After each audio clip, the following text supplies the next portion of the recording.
Hey everyone, John Lorden here. Welcome to another special episode of BrainScratch Searchlight.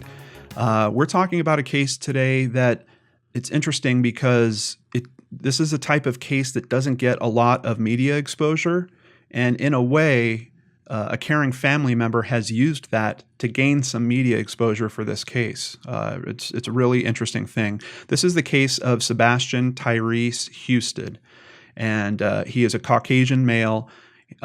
He is 5'11". He is now 19 years old, weighs around 200 pounds, black hair. His eyes are, it says that they're brown/black, very dark eyes. He does have a tattoo on his left arm that says outlaw. He has a tattoo on his chest with 2 crossed revolvers and roses. And unfortunately, it is unknown what he was wearing when he was last seen. This is one of those cases that I went looking into, and there's a bit of information out there, but of course there's a lot of holes to the story.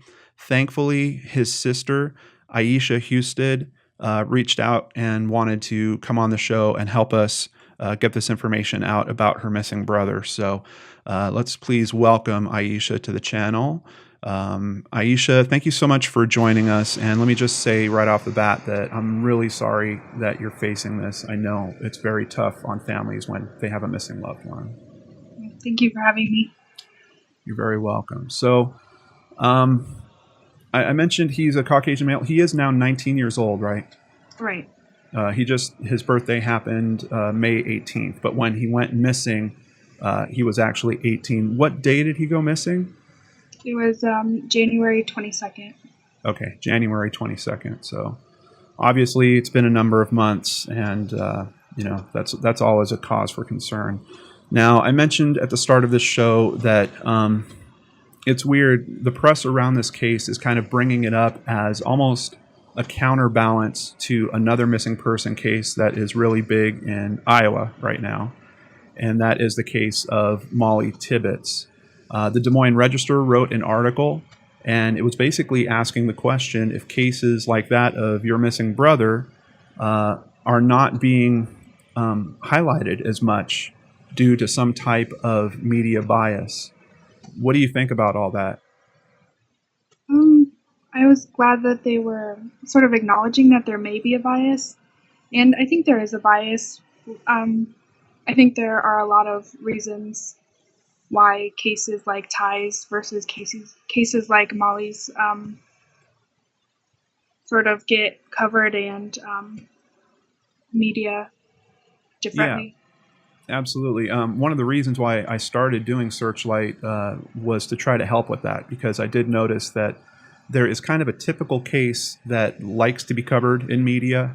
Usually involves a younger white girl, typically blonde. For some reason, I've noticed a trend lately about these running stories. If they happen to have gone running, for some reason, the media is really gravitating towards those as well. And for those of you that are wondering out there, I know many of you have been asking me, hey, John, are you going to cover this Molly thing at all? I will when I feel like I can help. And right now, I don't feel like I can help in that case because there is so much press. Everyone's already looking at it. Everyone's already talking about it. Now, typically what happens in these missing person cases is that will kind of fall off as time goes on. And if I do see at some point that, hey, there'd be a benefit to re-raising exposure for Molly's case, I will do that. But for now, I think it's really important to highlight other cases, just like this one, where Sebastian's information, we've got a few pieces of understanding what happened there, but not a whole lot more outside of that. How have people been responding to the article? A lot of negative, but there has been a lot of positive as well. What type of negative things are you hearing? I think a lot of people were sort of just blamed the family, like we should have reached out more, we should have done more. I don't think they understand that we did reach out and we were doing more.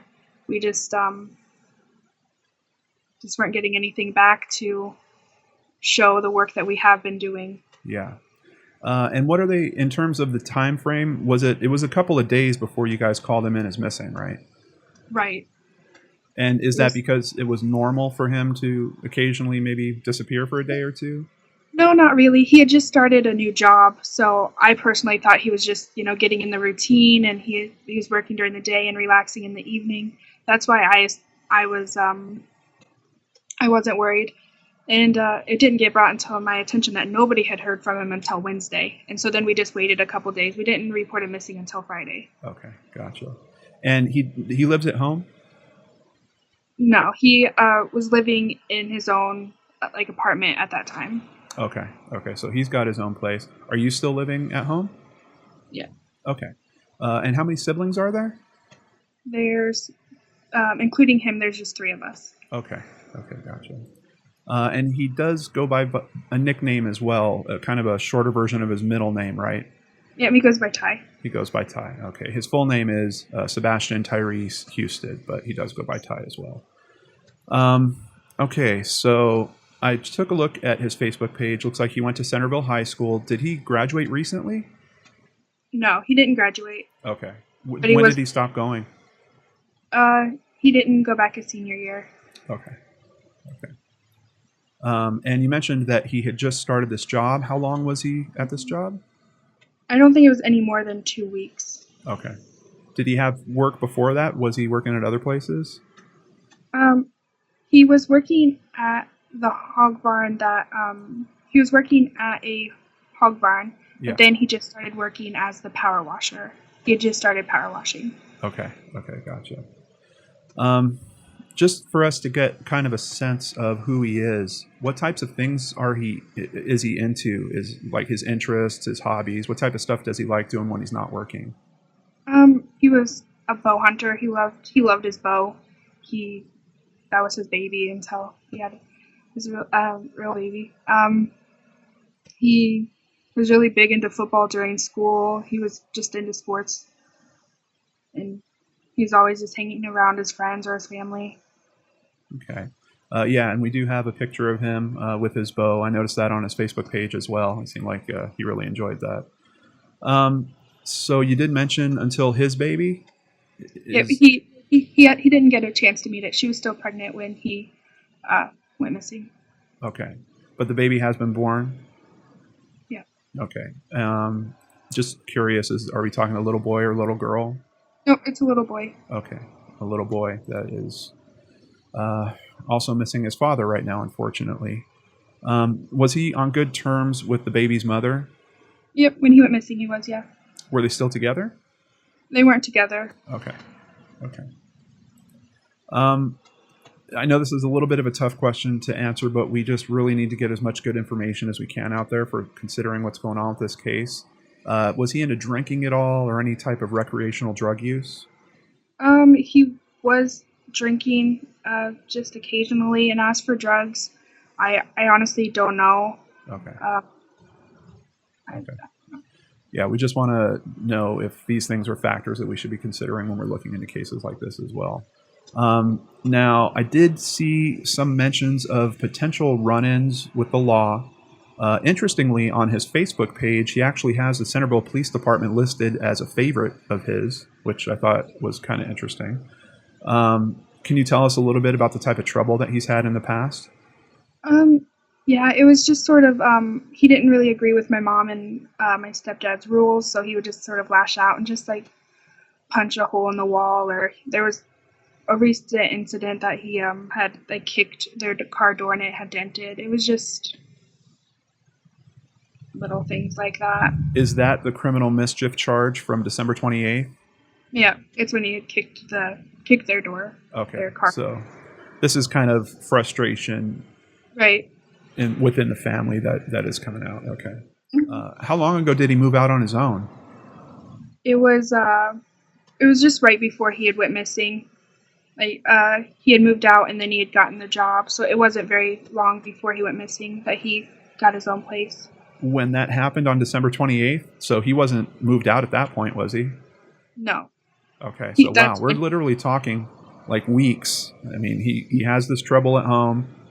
Decides he's going to move out, moves out, gets this new job, and then for some reason a couple weeks later he's just no longer around. Right. Did he have any, do you know if he had any pending court dates or other things that were supposed to happen from the criminal mischief charge? I believe he had court, and I know he went to jail for the criminal mischief, and then he was supposed to meet with a probation officer. Yeah. And I know he had a meeting some time in the week before he went missing. Okay. Okay. So he did actually meet with the probation officer. Right. And then that's when he went and met with the officer, and then he went and found a place, and then he was supposed to have a follow-up later in the week that he, of course, never made it to. Okay. Do you know if they were drug testing during those meetings? Not that I'm aware of. Okay. I'm just looking for a reason for, if he would have possibly run off on his own. And even in the Register article, you said that a lot of people are assuming that he's running away from his problems. Sure. What problems are they saying that they think he's running away from?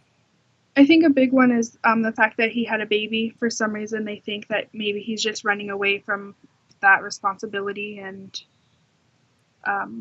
that criminal mischief charge. Yeah. Yeah, it's a little strange to me. If he was really going to just kind of up and leave his life, it's kind of odd to me that he would set up this whole thing about finding a place to live, moving out, keeping up with his probation meetings, finding a job. Like, it just really seems like he took a lot of steps to kind of put himself in the right place for trying to move forward. But because, knowing that there's some kind of family turmoil that's going on there, I think we have to still consider it that there is a possibility, I guess, that he could be uh, Like, running away. Yeah, and we don't know him in terms of him being like a father. So we don't have any other trends where we can look at and say, well, no, no, no, no. He's got two other kids and he would never leave those kids. This is kind of a new situation. And this is a young guy, 18, just turning on 19. So definitely a consideration, something we should keep in our mind as we're talking about this. When's the last time that you actually saw Sebastian? January 21st. On January 21st. Tell me about that. How did you see him? He had just gotten off of work, and he hadn't gotten like a wash machine or a dryer yet, so I was still going to do his laundry, and he didn't have a car, so I had taken him to the grocery store. Okay. Once again, so you took him to the grocery store. Was he buying groceries like for the week, like lunches for Yep. work and stuff? Yep, he was buying lunches for work, and well, I was actually buying them. I was giving him the money, so because he hadn't gotten his first paycheck, so I was helping him out and doing his laundry. He had given me his dirty laundry and just buying his lunch and breakfast and dinner for him for the week Yeah. until he got his paycheck. So once again, we're seeing another trend of planning here that is normal for him to have been staying around. We're not, if he's planning on running away the next day, why is he doing this? Why is he going and buying all this stuff? Okay. Really interesting. So now let's talk about where he was actually last seen. Okay. He was last seen in Lineville, Missouri. It's sort of in the middle of nowhere, so it's near Lineville, Missouri, and it was just he was power washing at a hog barn. Okay. And that's the job that he had just started recently, had only been working it for a few weeks. Mm-hmm. Who's the person that saw him there? It was his coworker. There's just two of them working, and his name is Jason. Okay. Now, is it basically the two of them are just going from different farm to different farm and just doing this power washing job? Yep. Okay. We have an interesting statement here from Mercer County Sheriff Stephen Stockman. He told KTVO that they searched the pig and hog barn drain, but he's saying that there's no sign that Husted was even in the area. Do you doubt that he was even at work that day? No, not at all. Okay. Things get a little weird because Ty had actually called our brother, who's my twin, that the day that he went missing, and said that Jason guy had started acting strange, and he wanted Malcolm to come pick him up from work. Oh, that's kind of weird. Mm-hmm. We don't have much more detail in terms of what strange means. No, not really. I just know that he called him multiple times, just begging Malcolm to come get him because he's just acting weird and just saying weird things and just acting like aggressively towards Ty. So Okay. Ty had called him, and I had even seen a message where Ty had just typed up, "Please." It said like, "Please, man." Wow. Yeah, I didn't know about any of this. Of course, none of this is in the media right now. Although, interestingly, I was feeling kind of strange. I mean, you're talking about a situation where there's only two guys that are working together. One of the guys goes missing. Uh, he was also, Ty didn't have his own car, right? Right. So, I'm sorry, was his name Jason?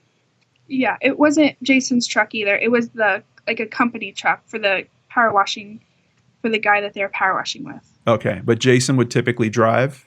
Right. Okay, but it was a company vehicle that Jason was driving. Right. Did Ty have his driver's license? No.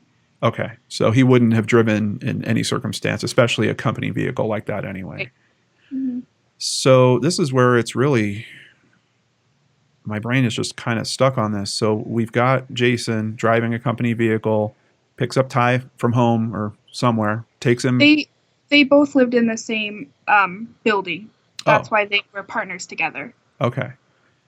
Takes him to the job. While the job's going on, Ty's reaching out to your brother saying, "Hey, come get me. This guy's getting weird." Mm-hmm. And then we don't hear anything else from Ty after that. Right. He was supposed to send Malcolm his exact location, but it never came. Wow. Wow, wow, wow. So has Jason been interviewed by police? It's he was eventually when he after they were supposed to get off that work on that Monday, the January the 22nd, he went to a person's house and was sort of bragging and talking about how it would be so easy to kill somebody at a hog barn and get away with it. Mm, And that guy has also given a statement to the police. okay. Okay. Yeah, this is not a very good turn in this story. So is that part of the reason why we don't know what Ty was wearing that day? Because basically Jason's the only guy that would have seen him, right? Right, that and they put on suits and rubber boots to power wash. Okay. And so we're assuming that's what he was wearing at the time because whenever I was doing his laundry, I bagged it up, but it was late at night and I told him that it was done, but he hadn't answered, so I just put it on the back porch for him to pick up in the morning. And he did pick up the clothes I'm assuming on the way to work because they were found in the truck. Okay. Okay. But all of his clothes that I'd washed were found in there. So we're assuming that he's wearing his power washing like jumpsuit and some rubber boots. Okay. Okay. Gotcha. And once again, that gives us another piece of physical evidence that really tells the story that he did indeed get to the job that day, particularly if all his clothes are in the bags. So he's obviously got to be wearing something. Okay. Did Ty know Jason before they were working together? No, they had met just through work. Wow. Do we know if Jason knows any friends of Ty's or if they're related through a circle of friends in any way? Not that I'm aware of, but I know that Jason and Ty had like hung out of work because they were living so close together and they were working together. Like I know that they became acquaintances, maybe friends. Okay. But we're talking over the course of just a few weeks. Right, yeah. And nobody really knows where Jason's from anyway. Like he just kind of showed up and was there here in Centerville. Okay. Well, I would assume, I'd assume that investigators are looking into his background at this point for sure. And I'm very curious to learn more about him because this is just, the phone calls are really strange. Quite honestly, in most of these cases, we don't get very strong indicators like that something wrong is happening. I'm very curious about that. So outside of Jason, how did he get along with people? Did he have any enemies? Was he pretty friendly in general? He was a pretty friendly guy. He was sort of one of those people that you meet and you could know him for 5 minutes, but you feel like you knew him forever. Yeah. And, his tattoos are a little tough in terms of content. Is that kind of a good representation of his personality? Is he a little bit of a thug or not quite? I don't think he's a thug. I think I don't think he understood that those are going to be there forever. I think it's just sort of he got it in his mind and decided to get it. Okay. Gotcha. Um, did he have any medical conditions that we know about? No. No. And leading up to his actual disappearance, was there any changes in his behavior or his outlook on life? I mean, we know that obviously he moved out from home, got his own place, but those are generally kind of positive things in terms of being a young man. Yeah, I felt like he was sort of moving past his like rebellious teenage years. Like I think he was trying to get grounded, and I mean he had a son on the way. He was working, and he knew that he had responsibilities to take care of now. But I don't think nothing really stands out to me from the 21st that anything was he was planning anything or anything was going to happen. He didn't say anything to you in terms of his baby coming that would make you think that he would want to run away from a situation like this, or he wasn't ready, or No. okay. Um, well, this is a really hard question, but what do you think at this point we're looking at? Because there's a couple scenarios. There's possibility that life was too much. He did run away of his own accord. Um, it's strange because I actually wrote down like workplace accident, but with what we're hearing, considering that phone call, I'm not sure that it would have been an accident. Kind of seems more like there's a foul play situation. Right. Yeah.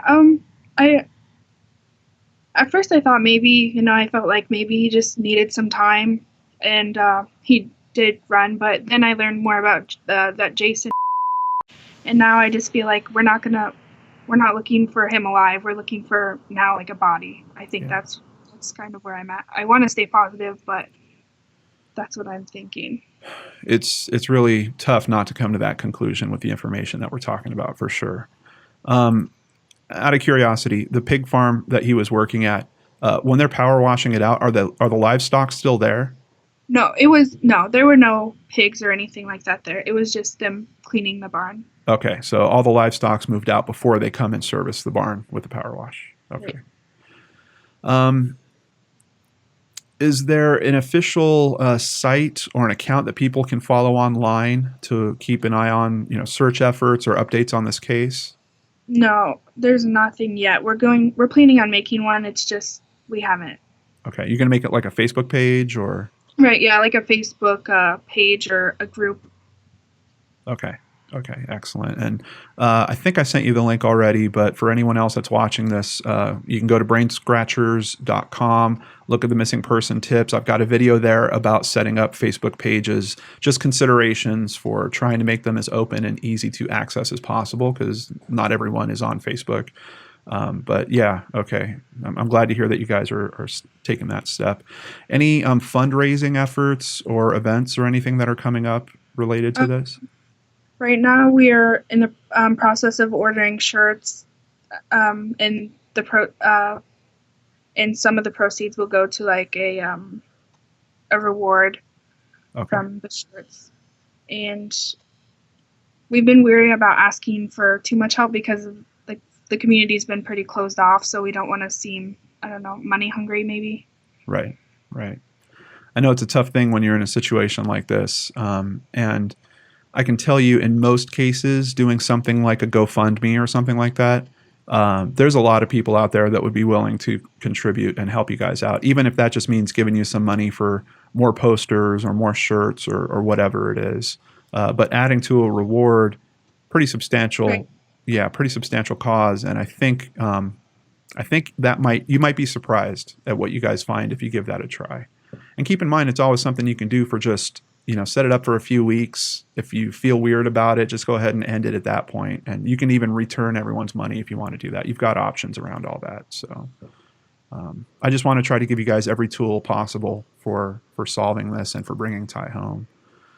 Now, we spoke a little bit before we started recording. You're not aware of what NamUs is, but just for everyone out there, I know most of you guys will know, but that is a national database.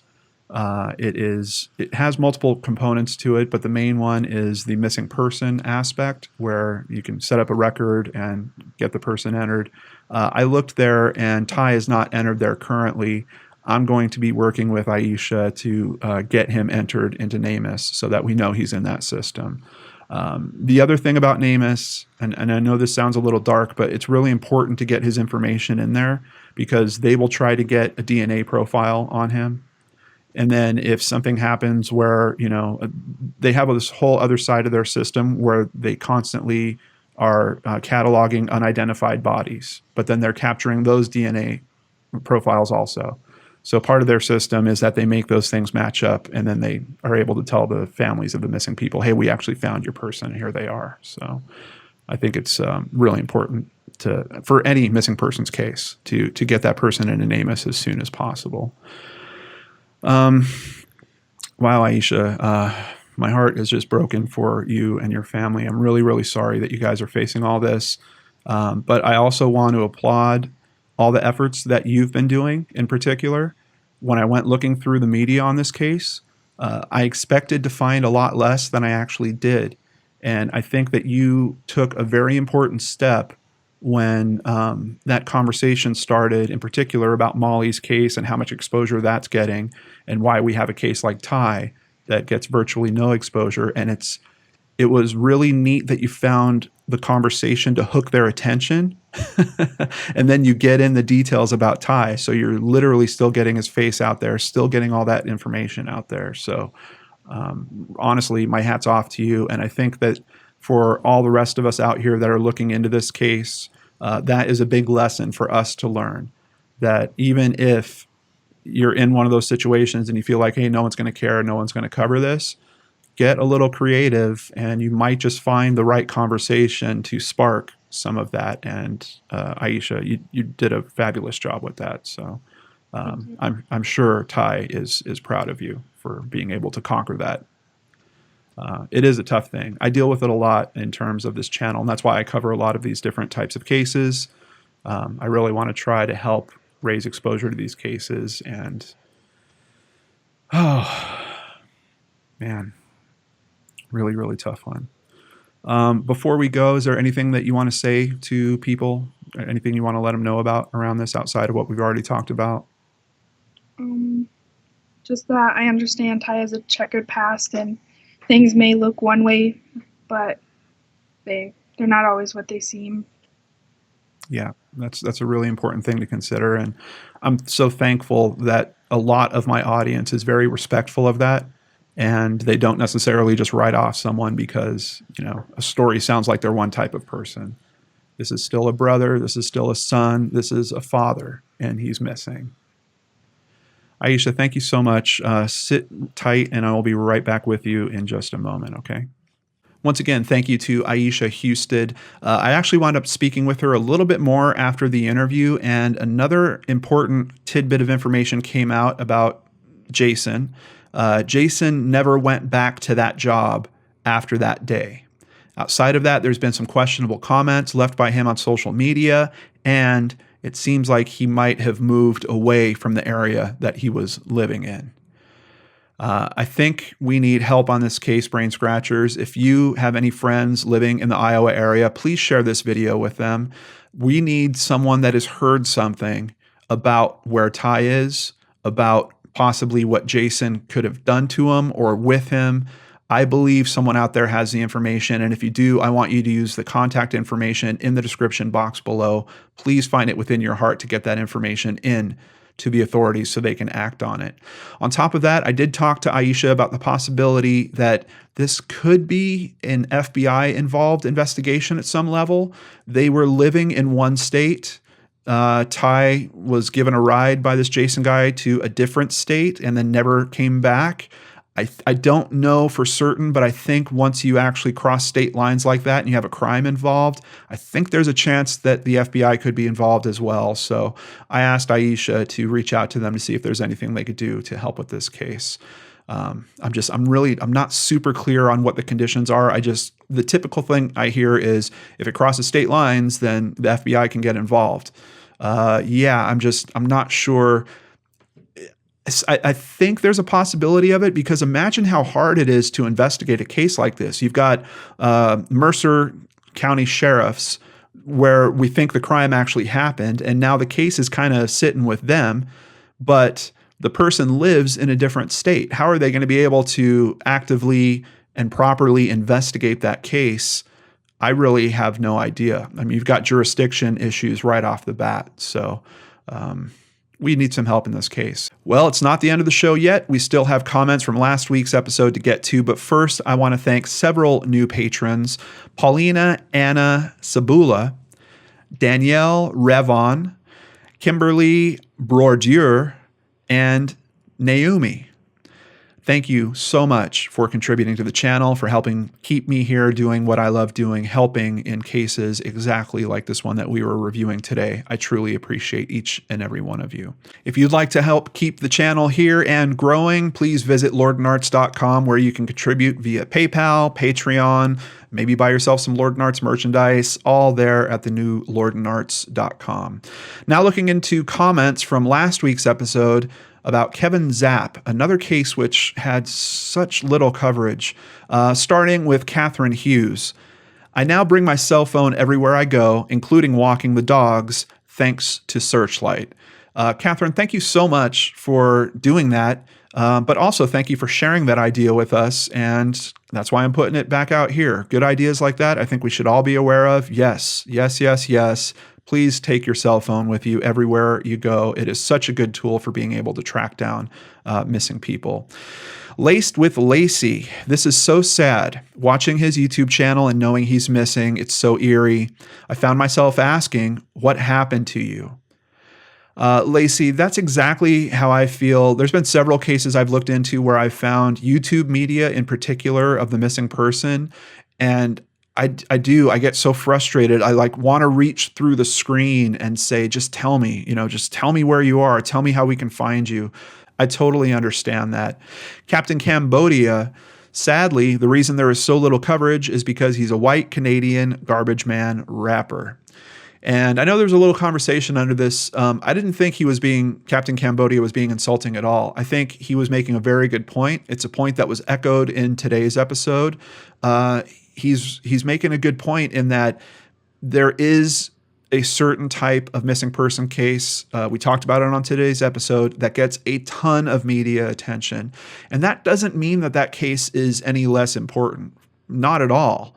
But there are other cases that just get blown completely to the side and don't get near the amount of attention. It's almost like the resources, if you're looking at all the resources of media attention, you get these big giant blocks that are given to very specific cases, and then you get this kind of mid-range, maybe you've got a local investigator or a local reporter that's looking into it, and then you get this other end where it's just practically nothing. And in both Ty's case and Kevin's case, that's pretty much what we're looking at. You're looking at a handful of articles. They're all pretty much echoing just very basic information. I'm telling you guys, my mind is just blown that the details about Jason and this interaction between Ty reaching out to his brother to try to be picked up from that site. Why is no one looking into that more? Why is no one reporting on that? I have no idea. As a matter of fact, I'm going to send this video to Lee Egan and just maybe give her a little Twitter nudge and just ask her, please just look into this at least. Just watch this episode and let me know if you think this is weird, because we've got very strong conditions of foul play in this scenario. You would think the media would go running with that, but maybe not, because we're talking about a young man that has, a couple of kind of rough and tough tattoos and maybe a job that isn't something that a lot of people want to think about for some reason. I don't know. Captain Cambodia, I hear you. It is sad. And I'm really thankful that I'm able to be here and doing this and giving people like Aisha, like Paula Zapp, someone to reach out to and trying to help share their stories. It's honestly my privilege to be able to do that. As a matter of fact, I reached back out to Paula, that is Kevin's sister, and there were several questions you guys brought up, and I wanted to try to get clarification on it. So the first one was, did Kevin have a girlfriend? He did not have a girlfriend at the time he went missing. Did anyone notice any changes in his personality, mood, or behavior leading up to his disappearance? Nothing. He was just usual as usual.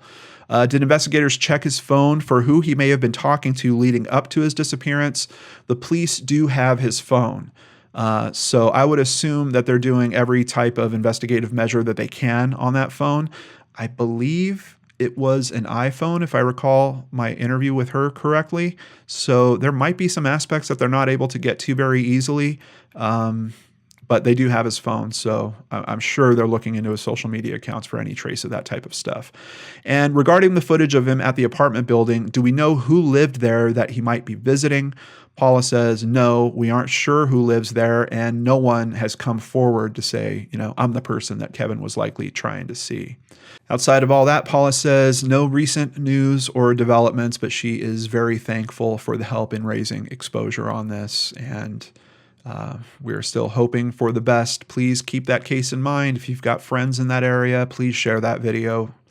Crime Crusader says, do we know if Kevin had any involvement with drugs, whether in the past or more recently? Hope and pray he's found safe. Great video, John. You do great things helping these families out. Much love.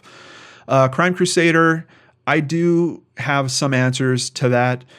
First of all, if you do watch his YouTube channel and listen to his lyrics, it's pretty clear that at least around the time of those, which admittedly was 10 years ago, he was probably smoking some weed. There's even a marijuana banner that's hanging behind him in one of the videos. As far as I know, that's it. And was he smoking weed currently? I do believe so. But was there anything else involved? No, I specifically asked. Nothing that Paula was aware of. So Cedar Point Girl 89 says he went missing from the same city as Cameron Bailey. Cedar Point Girl 89, you are absolutely right. Cameron Bailey, actually a case that we also covered here on the channel. Some of you old BrainScratch Searchlighters might remember that. And there's an interesting twist almost of the universe making these special connections. Paula, Kevin's sister, actually knows Cameron Bailey's sister, and she has been very helpful in terms of helping Paula kind of deal with the ups and downs of this missing person investigation. So yeah, kind of a little amazing synergy that's happening around that as well. Thank you for spending some time with me here on Searchlight. I especially want to thank those of you that share this video with people that live in that area. We really need help on this case. I'm really asking you guys, please, please, please help us. Help us get some information about this case. But I'm so thankful that you're out there, people that care about these cases like I do. Take care, everyone, and I'll see you back here on Friday on the Lord and Arts channel.